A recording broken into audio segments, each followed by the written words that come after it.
ketika kita bertumbuh pada diri kita sendiri, itulah awal dari mimpi buruk kita dalam kehidupan. Itu awal dari kehancuran, itu awal dari kesengsaraan, gitu loh. Gitu. Kata Imam Ibnul Qayyim, kalau orang itu udah mengedepankan logika, akal dibanding dalil, maka Allah akan hukum dia dengan merusak akal sehatnya. Na'udzubillah, tsumma na'udzubillah. Gitu. Makanya udah deh, serahin aja sama Allah. Kalau udah tekad, serahin sama Allah dan ikuti aturan Allah. Walaupun berat ibu, walaupun nggak mudah. Bismillahirrahmanirrahim.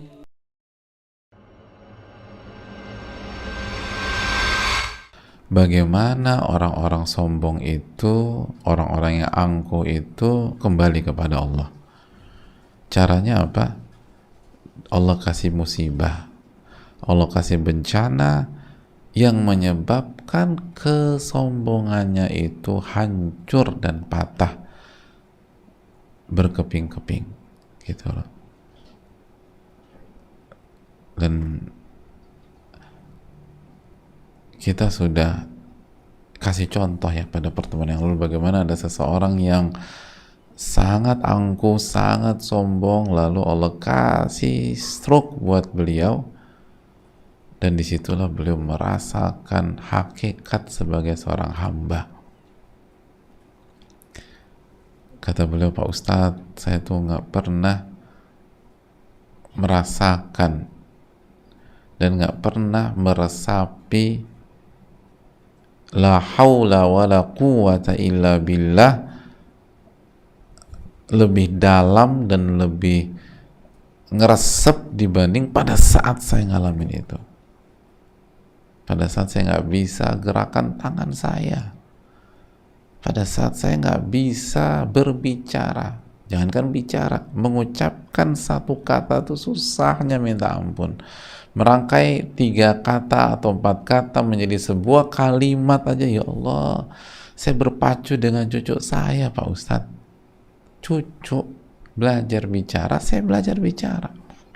Cucu belajar jalan, saya belajar jalan. Itu benar-benar memukul saya dan mematahkan saya. Mematahkan apa? Spiritnya? Bukan. Buktinya Allah kasih taufik, beliau bisa normal lagi. Beliau secara kasat mata, saya nggak tahu apakah ada dampaknya, tapi beliau bisa bicara segala macam. Tapi mematahkan kesombongan dan keangkuhan. Benar-benar patah sepatah-patahnya. Dan itulah cara Allah membuat orang-orang sombong itu kembali kepada kebenaran. Hadirin Allah muliakan. Dan sebaliknya, jika Allah menginginkan keburukan kepada seseorang, khallahu wa ujubahu wa kibrah, maka Allah akan biarkan dia dengan segala keujubannya dan segala kesombongannya. Dibiarin sama Allah biar semakin ujub, semakin sombong, dan dia akan hancur dengan kesombongan dan keujubannya itu. Hadirin Allah muliakan, dan itulah khudlan, kata para ulama, yang merupakan awal dari kehancuran seorang hamba. Awal dari kehancuran seorang hamba adalah pada saat Allah biarkan dia hidup dengan keangkuhan dan kesombongannya. Hadirin khususnya ibu-ibu sekalian, makanya sekali lagi ketika kita ada masalah rumah tangga gitu ya, coba renungkan ini. Jangan hanya menilai masalah itu dengan selesai atau tidak selesai. Tapi kita juga harus renungkan bahwa apakah kesombongan saya hancur berkeping-keping, dan kenapa masalahnya nggak selesai-selesai juga.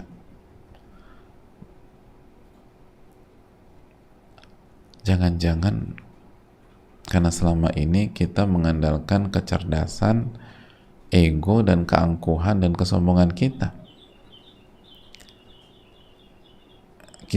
Ego kita belum hancur berkeping-keping, keangkuhan kita belum hancur berkeping-keping, sehingga kita benar-benar merasa lemah di hadapan Allah, merasa kerdil di hadapan Allah. Ya Allah, masalah gini aja saya nggak bisa nyelesain, kok saya bodohnya minta ampun.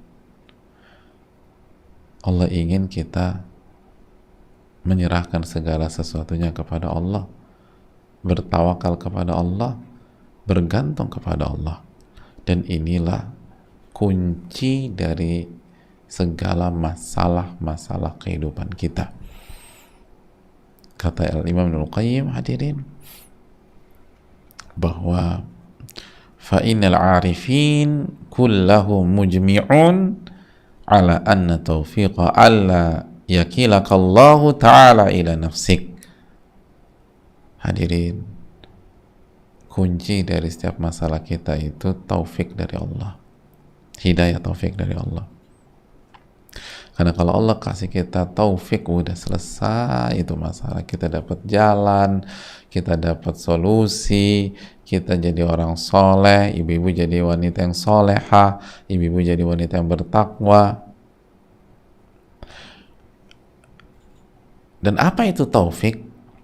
Kata Al-Imam Ibnul Qayyim rahimahullah, seluruh orang-orang yang mengenal Allah, seluruh ulama yang mengenal Allah sepakat, tidak ada perbedaan, sepakat ibu-ibu, bahwa taufik adalah ketika Allah tidak membiarkan seorang hamba, atau ketika Allah tidak membiarkan kamu bertumpu pada dirimu semata. Itu taufik. Ketika Allah tidak biarkan kita bertumpu pada diri kita semata. Dan sebaliknya, al-khudlan, lawan dari taufik.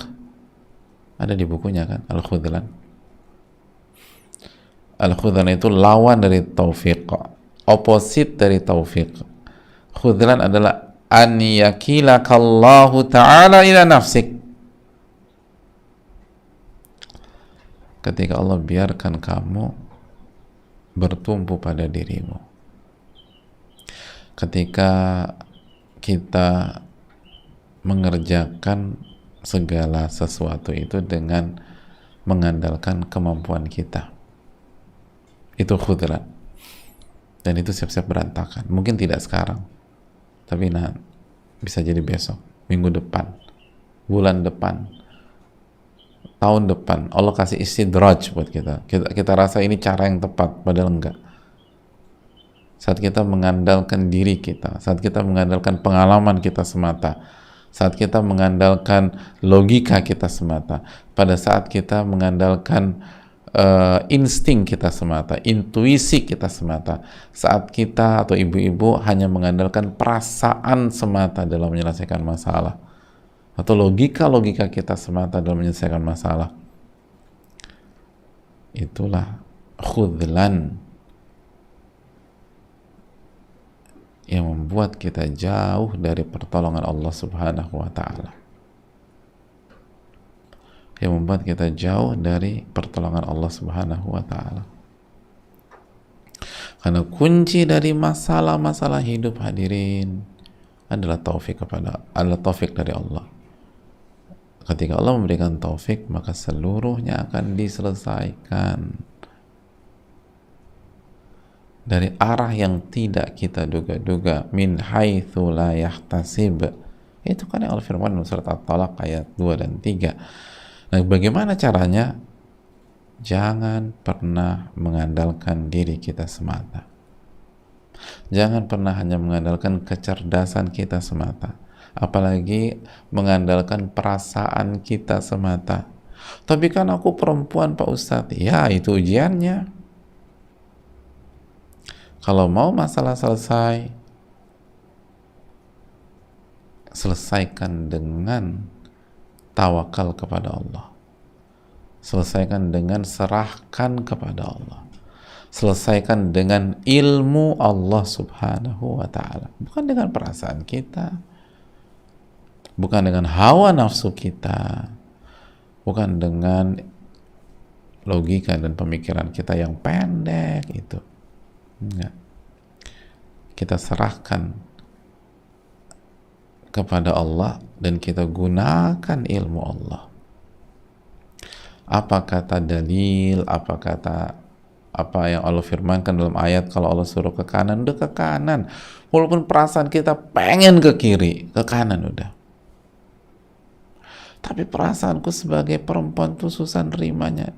Hadirin, kalau kita bertumpu pada perasaan kita semata, jadi orang perasa penting, dan perasaan itu senjata bagi kita. Tapi kalau kita hanya mengandalkan perasaan dan didominasi oleh perasaan, sehingga dalil tersisih gitu loh, Allah lupa kita jadikan sandaran di mana kita meminta, kita menyerahkan segala sesuatunya kepada Allah. Kita tenggelam dalam perasaan-perasaan kita sebagai wanita, maka disitulah masalah nggak akan selesai, karena taufik tidak akan Allah berikan kepada kita.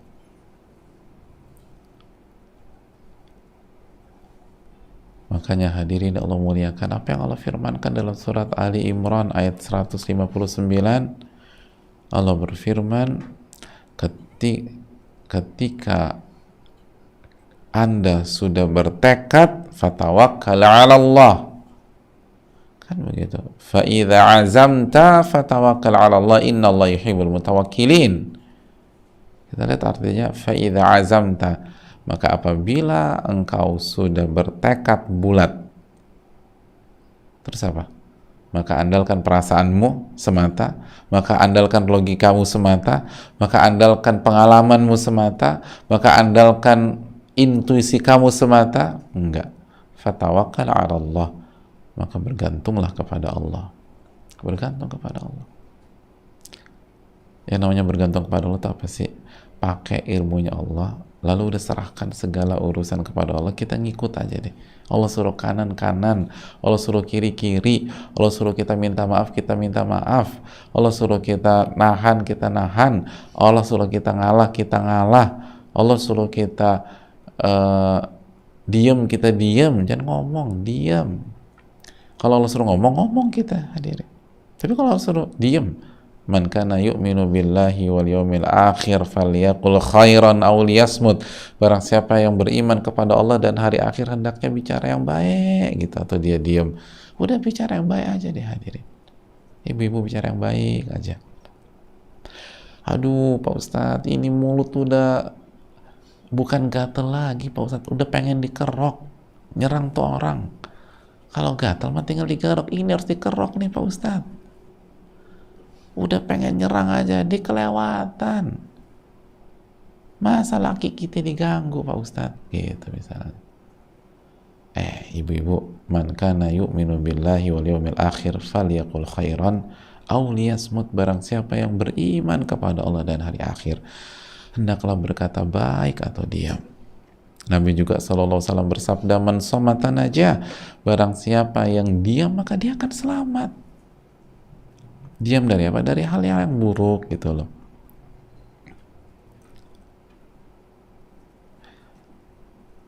Udah deh hadirin. Ustadz, kemarin tuh aku kecewa banget sama suamiku. Udah, jangan pakai perasaan perempuan ibu-ibu. Perasaan tuh ujian. Kalau berhadapan dengan dalil, terus gimana Pak Ustadz? Serahkan sama Allah. Udah sholat belum? Udah sujud atau belum? Udah minta apa belum? Terus udah ikutin apa kata Allah? Udah. Apa yang Allah firmankan dalam Al-Quran? Apa yang diajarkan oleh Nabinya Allah dalam sunnah Nabi SAW? Udah ngikut deh. Ikut. Tapi berat, semua juga berat ibu-ibu. Kan ibu-ibu pengen masuk surga. Pengen masuk surga nggak ibu-ibu? Nabi SAW bersabda, huffatil jannatu bil makarih. Surga itu dikelilingi dengan hal-hal yang gak enak. Ibu-ibu jangankan masuk surga, masuk Dufan aja berat gitu. Harus bayarnya mahal, udah bayar ngantri lagi gitu. Udah ngantri pas naik kita jantungan, habis itu bilang kapok anak ini, kapok kayak itu. Hadirin Allah muliakan,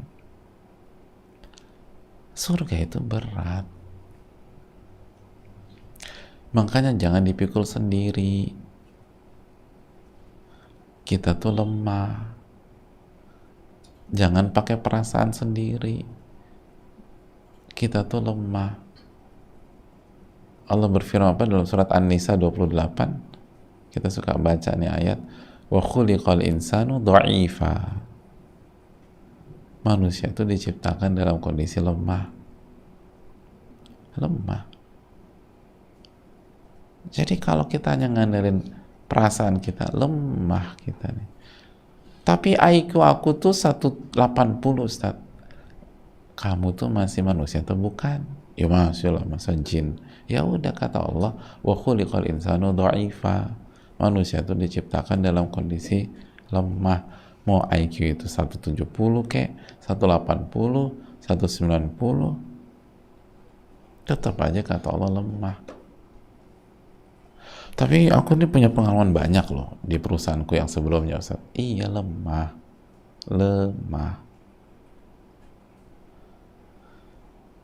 Itu Fir'aun pengalamannya kurang apa, hadirin? Tapi ketika ngadepin masalah pakai ego, pakai kecerdasannya, itu buat hal yang konyol. Udah tahu yang dikejar Nabi Musa membelah lautan jadi 12 jalur terus bisa lewat. Ya kan harusnya orang cerdas mikir ya, ini musuh saya bisa membelah laut, dikasih kekuatan bisa membelah laut. Kan kalau dia bisa belah, kemungkinan besar bisa ditutup lagi. Ini jebakan nih, jangan masuk. Harusnya kan gitu. Dia masuk juga. Ya benar, begitu Nabi Musa udah sampai ke sisi yang sebelah sana, Allah suruh ditutup lagi, tutup udah. Meninggal tuh Firaun. Jadi kan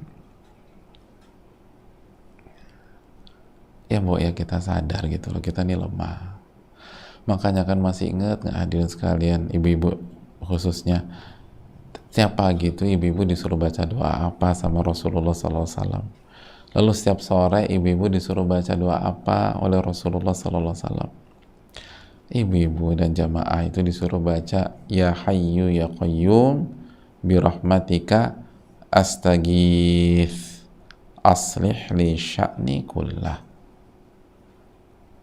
Ya Hayyu Ya Qayyum,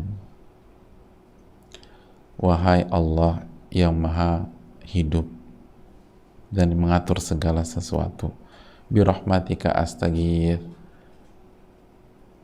hanya dengan rahmatmu itu aku meminta pertolongan, aslih li sya'ni kullah, tolong perbaiki ya Allah urusan-urusanku.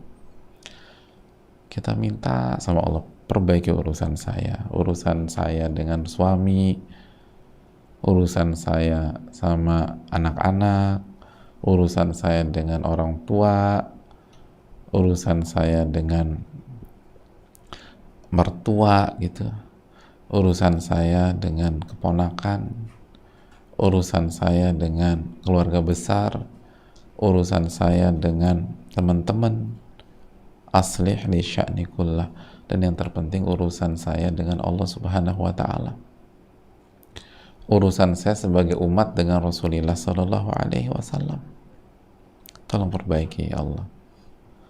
Wala takilni ila nafsi tarfata ain. Dan kita tutup dengan membaca, dan janganlah engkau biarkan aku bertumpu pada diriku semata walaupun sekejap mata. Jadi jangan kau biarkan aku bertumpu pada diriku walaupun sekejap mata. Nggak mau kita tuh bertumpu pada diri kita walaupun sekejap mata. Tapi lucunya jamaah, ibu-ibu sekalian, abis baca doa ini ketemu suami pakai perasaan lagi. Harusnya kan dijalanin lah itu doa. Jangan pakai perasaan. Allah Rasulnya bilang apa tuh? Oh, harus sabar. Sabar. Ini udah baca wala takilni ila nafsi tarfata ain, tetap ego yang dikedepankan, perasaan yang dikedepankan, kecemburuan yang dikedepankan, emosi yang dikedepankan, ya berantakan semua. Terus kan pertanyaannya, tadi baca doa itu jujur apa enggak? Kalau jujur, kenapa sekarang pakai perasaan, pakai ego, pakai kecemburuan, pakai logika-logikaan semata? Tapi kan perlu cemburu. Ya cemburu oke. Aisyah juga cemburu. Tapi apakah hal-hal itu mendominasi kita? Enggak. Yang mendominasi adalah tawakal kita kepada Allah. Nah ini hadirin Allah muliakan. Ini itu kunci dari segala masalah kita. Dan ketika kita bertumbuh pada diri kita sendiri, itulah awal dari mimpi buruk kita dalam kehidupan. Itu awal dari kehancuran, itu awal dari kesengsaraan gitu loh. Gitu. Kata Imam Ibnul Qayyim, kalau orang itu udah mengedepankan logika, akal dibanding dalil, maka Allah akan hukum dia dengan merusak akal sehatnya. Na'udzubillah, tsumma na'udzubillah. Gitu. Makanya udah deh, serahin aja sama Allah. Kalau udah tekad, serahin sama Allah dan ikuti aturan Allah. Walaupun berat ibu-ibu, walaupun nggak mudah, gitu ya ibu-ibu sekalian. Tapi saya rasa cukup sampai di sini sesi materi kita. Insya Allah kita akan lanjutkan di pertemuan berikutnya biidznillah ta'ala. Tapi intinya adalah bahwa ternyata kunci permasalahan itu kan, dan kunci kebaikan dalam setiap masalah itu adalah taufik dari Allah. Dan taufik dari Allah itu artinya Allah tidak membiarkan kita bertumpu dengan diri kita semata. Hamba itu dibuat selalu kembali kepada Allah, bergantung kepada Allah, menggunakan ilmunya Allah. Dan masalah akan tambah ruwet ketika seorang hamba menyelesaikannya dengan mengandalkan dirinya sendiri, mengandalkan kecerdasan, logika, pengalaman, perasaan, kecemburuan, emosi, dan lain sebagainya.